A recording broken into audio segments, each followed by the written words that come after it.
Hello बच्चों, कैसे हैं आप सभी लोग। Welcome to CUET papers. आज के इस सेशन में हम लोग डिस्कस करने वाले हैं RI में एडमिशन के लिए जो एग्जाम होती है CEE, that is common entrance examination. उसका अनाउंसमेंट हो गया है। क्या ये एग्जाम है, कैसे कोर्सेज में एडमिशन मिलता है, ठीक है। और स्पेशली जो बच्चे NCET दे रहे हैं उन्हें ये CEE एग्जाम देना चाहिए या नहीं देना चाहिए, क्या फायदे नुकसान हैं, कब एग्जाम होगा, कैसा पेपर होगा, मार्किंग्स क्या है, सिलेबस क्या है, सभी चीज के बारे में डिस्कस करेंगे। जैसा कि आपने थंबनेल पर देख ही लिया होगा कौन कौन से कोर्सेज वहां पर करा रहे हैं, सभी को डिटेल में डिस्कस करेंगे। बट ध्यान से आपको सारी चीजों को सुनना और समझना है। जल्दबाजी में कोई भी गलत डिसीजन नहीं लेना है। आगे बढ़ने से पहले रिक्वेस्ट रहेगी व्हाट्सएप चैनल से भी जुड़े टाइमली अपडेट के लिए। और अगर NCET एग्जाम की तैयारी कर रहे हैं तो चैनल को जरूर सब्सक्राइब करें और टीचिंग एप्टीट्यूड की तैयारी के लिए कोर्स में जरूर इनरोल करें। यहाँ पर हम 30 आवर्स में लाइव इंटरेक्टिव कोर्स कर रहे हैं for complete teaching aptitude. 80 marks का जो होता है। और दूसरा एक कोर्स है हमारा जहाँ पर हम GT और लैंग्वेज भी टीचिंग एप्टीट्यूड के साथ लेते हैं। तो अपने अकॉर्डिंग अगर आपको लगता है कि हाँ आपको तैयारी की और ज्यादा जरूरत है तो आप मुझसे कोर्सेज में भी जुड़ सकते हैं। हाल फिलहाल आगे बढ़ते हैं और बात करते हैं बच्चों, ये जो RI है, रीजनल इंस्टीट्यूट ऑफ एजुकेशन, ये CEE एग्जाम करवा रहा है, कॉमन एंट्रेंस एग्जामिनेशन, जो NCERT कंडक्ट करवाता है। कौन करवाता है? NCERT एग्जाम कंडक्ट करवाता है to get admission in RI। ठीक है, ये RI क्या है बच्चों? RI है रीजनल इंस्टीट्यूट ऑफ एजुकेशन। पूरे इंडिया में सिर्फ 5 ही RI हैं जिनकी लिस्ट आपके सामने यहाँ पर है।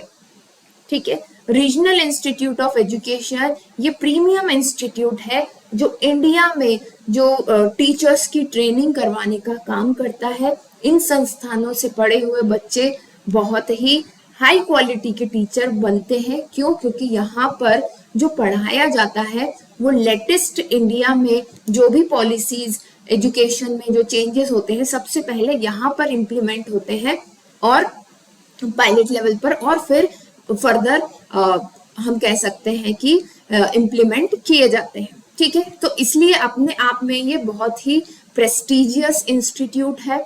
अगर ये इंस्टीट्यूट का नाम आपकी प्रोफाइल में जुड़ता है तो आपको फ्यूचर में बहुत इसके फायदे मिलेंगे।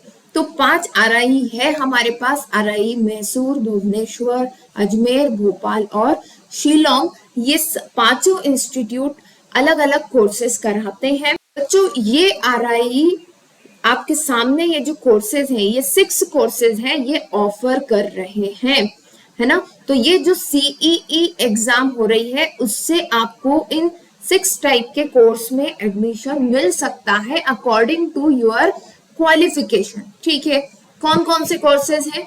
BSc BEd है, इसमें BA BEd है जो कि 4 ईयर इंटीग्रेटेड जो BEd होता है वो है। फिर MSc MEd है, MSc ED है, BEd MEd है, ठीक, BEd है और MEd है। तो ये 6 तरह के कोर्सेस करवा रहे हैं। अब सबसे पहली चीज, ये NCET वाले बच्चे बड़े परेशान हैं। बहुत सारी क्वेरी आई मैम कि हम CEE भी दे दें क्या? तो देखो अंतर समझ लो अब थोड़ा सा, फिर मैं वापस से इन कोर्सेज पर आती हूँ। देखो हमारा जो NCET एग्जाम हो रहा है ना बच्चे, वो आपको ITEP integrated teacher education program में एडमिशन दे रहा है, जिसमें ऑटोमेटिकली 4 लेवल्स के अकॉर्डिंग आप चूज करेंगे आपको किस लेवल का टीचर बनना है, और उसके अकॉर्डिंग आप BSc BEd, BA BEd या BCom BEd में एडमिशन लेंगे। बट यहाँ पर ये जो RI CEE है ये आपको सिर्फ इंटीग्रेटेड BEd दे रहा है। ठीक है, मतलब कि होगा तो वो BSc BEd ही, बट वो ITEP की कैटेगरी का नहीं है। Getting my point? ये जो है ये ITEP की कैटेगरी का नहीं है। मतलब कि अगर आप ये वाला RI वाला जो बीएससी बीएड या आप बीए बीएड कर ले रहे हो यहाँ से, तो होगा क्या, आप सिर्फ मिडिल स्कूल के टीचर बन सकते हैं। ठीक है, मिडिल स्कूल के मतलब कि 6th से लेकर के आप यहाँ पर 8th तक ही पढ़ा पाएंगे। प्लस उसके बाद देखो आईटीपी वालों को फायदा क्या है, इनको पोस्ट ग्रेजुएशन करने की जरूरत नहीं है ना, इनको पोस्ट ग्रेजुएशन नहीं करना है, एनसीईटी जो एग्जाम दे करके एडमिशन लेंगे। पर अगर आप ये आरआई वाला सीई करोगे तो आपको पोस्ट ग्रेजुएशन करना पड़ेगा 9th 10th 11th और जस्ट सेकेंड 11th या फिर 12th पढ़ाने के लिए। समझ में आ रही है मेरी बात? ठीक है, तो रुकना जरा, मैं बता देती हूँ। ठीक, तो अगर बच्चे आप लोग आरआई का सीईई दे रहे हो तो आपको बीएससी बीएड है ना या बीए बीएड में एडमिशन तो मिल जाएगा, पर इसके बाद अगर आपको 9th 10th 11th या 12th में पढ़ाना है तो फिर आपको पोस्ट ग्रेजुएशन करना पड़ेगा, जो कि आईटीईपी में आपको करने की जरूरत बिल्कुल नहीं है ना। ये वही बीएससी बीएड बीए बीएड है जो 2025 के बाद डिसकंटिन्यू हो जाएगा। डिसकंटिन्यू हो जाएगा मतलब ये आप आखिरी बैच रहोगे वहां के, उसके बाद तो गवर्नमेंट ने अलाउड ही नहीं किया है कि ये कोर्स कोई चला सकता है। ठीक है, समझ रहे हो बात को? पर हाँ, डिग्री आपकी वैलिड रहेगी, ये मत सोचना कि ये डिग्री आपको कोई पूछेगा नहीं। कुछ लोग ऐसा भी बोल रहे हैं यूट्यूब पे कि 2030 के बाद सिर्फ आईटीईपी वाले ही चलेंगे और कोई नहीं चलेगा। ऐसा नहीं होने वाला है कुछ भी। आईटीईपी मिनिमम क्राइटेरिया रहेगा, तो क्या इंडिया के सारे लोगों को आप आईटीईपी करवा दोगे? सोच के देखो जरा खुद से, कितने लोग हर साल बीएड डीएड करते हैं, इतनी सुविधा है क्या? नहीं है। तो वो खैर दूसरा मुद्दा है, उसको जाने दो। अभी बात करेंगे हम आरआई सीईई की। तो समझ में आ रही है, ये इंटीग्रेटेड बीएड है, इंटीग्रेटेड बीएड है। एनसीईटी वाला इंटीग्रेटेड टीचर एजुकेशन प्रोग्राम है, जिसमें पहले ही लेवल स्पेसिफाई है। यहां से सिर्फ आप टीजीटी बनोगे। क्या बनोगे? टीजीटी बनोगे, साइंस में या लैंग्वेज में। अब साइंस में आप मैथ्स के भी हो सकते हो, है ना, और बायो के भी हो सकते हो। ठीक है, बट यहां पर इंटीग्रेटेड बीएड वाले में आपको स्पेसिफिक बनोगे, आप केमिस्ट्री के बनोगे, फिजिक्स के बनोगे, जूलॉजी के बनोगे, बायोलॉजी के बनोगे, हिस्ट्री के बनोगे, लैंग्वेज के बनोगे। समझ रहे हो क्यों? क्योंकि आपको कहां तक का लेवल दिया जा रहा है, वहां पर आपको दिया जा रहा है 12th तक पढ़ाने का लेवल। Getting my point? तो पहली समस्या तो यहीं पर आपकी समाप्त हो गई कि दोनों में अंतर क्या है। अब अगर ये आउटडेटेड वाला कोर्स करना है तो इसमें एडमिशन ले सकते हो। कौन करा रहा है, कैसे करा रहा है, चलो उस पर बात कर लेते हैं। ये देखो यहाँ पर, ये जो पहले दो आरआई हैं, ठीक है, पहले जो दो आरआई लिखे हुए हैं, मैसूरू और भुवनेश्वर, ठीक, ये दोनों क्या करवा रहे हैं? ये इंटीग्रेटेड बीएड करवा रहे हैं। कौन सा? Integrated BEd. ठीक, वहीं अपना आरआई अजमेर और आरआई भोपाल तो एनसीईटी में चले गए हैं, ये नहीं करवाने वाले। ठीक है, ये क्या करवा रहे हैं? आईटीईपी कोर्स ही कराएंगे, जिसके लिए आपको एनसीईटी एग्जाम ही देनी है। अभी आपको मैं पूरा नोटिफिकेशन दिखाऊंगी। ठीक, और आरआई शिलोंग तो पार्टिसिपेट ही नहीं कर रहा है, ये पार्टिसिपेट ही नहीं कर रहा है, ना ही सीईई में कर रहा है, ना ही एनसीईटी में कर रहा है। ठीक है, तो 4 आरआई में से 2 आईटीईपी करा रहे हैं और 2 इंटीग्रेटेड बीएड करवा रहे हैं। अब आप देख लीजिए आपको कौन सा करना है। अगर इंटरेस्टेड हो तो देखो, बीएससी बीएड की 110 सीट है यहाँ पर, मैं फिर से बता देती हूँ। बीएससी बीएड की 110 सीट है और 110 में से 55 जो है वो बायोलॉजिकल साइंस के लिए है और 55 फिजिकल साइंस के लिए है। वहीं बीए बीएड की सिर्फ 5 है। सेम जो है भुवनेश्वर में भी है, 55 बायोलॉजिकल साइंस के लिए और 55 जो है आपके फिजिकल साइंस के लिए है, और बीए बीएड में 55 है। क्लियर है? बाकी कोर्सेज के बारे में भी, बीएससी बीएड, बीए बीएड और एमएससी एड, ये जो पहली 3 डिग्री है ये 12th पास बच्चों के लिए है, ठीक है। और नीचे की जो 2 डिग्री है ये ग्रेजुएट्स के लिए है, ग्रेजुएट्स के लिए। और लास्ट जो एमएड है, जो 2 ईयर की डिग्री है, ये है पोस्ट ग्रेजुएट्स के लिए। तो आप अपने अकॉर्डिंग अपना कोर्स चूज कर सकते हैं। अब बात कर लेते हैं हम लोग नोटिफिकेशन की, और फॉर्म कहाँ से भराएंगे उसकी लिंक आपको नीचे डिस्क्रिप्शन में मिल जाएगी। तो चलो देख लेते हैं उसको भी। देखिए बच्चों, तो जैसे ही आप नीचे डिस्क्रिप्शन में दी हुई लिंक पर क्लिक करेंगे या वेबसाइट आप गूगल पर लिखेंगे NCERT CEE 2024, तो आप इस वेबसाइट पर पहुंच जाएंगे। यहाँ पर देखिए प्रोस्पेक्टस दिया हुआ है, इस पर क्लिक करेंगे तो ये एक PDF आपके सामने ओपन हो जाएगा। यहाँ पर पूरी इंफॉर्मेशन दी हुई है कि भाई NCERT जो है हाईएस्ट मिनिस्ट्री है एजुकेशन की, जो कि 5 इंस्टीट्यूट को कवर करती है, जो कि एजुकेशन की फील्ड में अलग अलग कोर्सेज कराती है, ठीक है।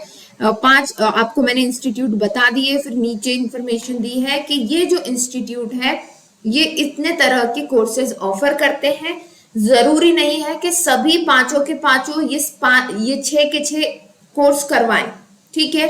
तो यहाँ देखो क्लियरली लिखा हुआ है बीएससी बीएड 4 ईयर इंटीग्रेटेड, ये पुराना वाला इंटीग्रेटेड बीएड प्रोग्राम है, जिसमें क्लियरली यहाँ लिखा है the program aims at preparing science and mathematics teacher for upper primary and secondary stage of education, ठीक है। क्लियरली यहाँ पर इन्होंने लिख दिया है। कौन करवा रहा है? ये 2 ही इंस्टीट्यूट करा रहे हैं, भुवनेश्वर और मैसूरू, जैसा मैंने आपको बताया था। 55 बायोलॉजिकल और फिजिकल साइंस में डिवाइड कर दी है इन्होंने सीट्स। इसी तरीके से बीए बीएड यहाँ पर भी देखिए बता रहा है कि आप टीजीटी इन सोशल साइंस बनेंगे या फिर लैंग्वेज में बनेंगे अगर आप इसमें पार्टिसिपेट करके एडमिशन लेते हैं। तो दैट मीन्स कि अगर आपको पीजीटी बनना है तो you have to go for post graduate. Obvious सी बात है ना, यही तो डिफरेंस है आईटीईपी वाले में और इसमें नॉर्मल इंटीग्रेटेड बीएड प्रोग्राम है। ओके, तो वही 2 इंस्टीट्यूट करा रहे हैं। आगे चलते हैं, आगे ये कोर्स करा रहे हैं MSc Ed 6 year integrated programme.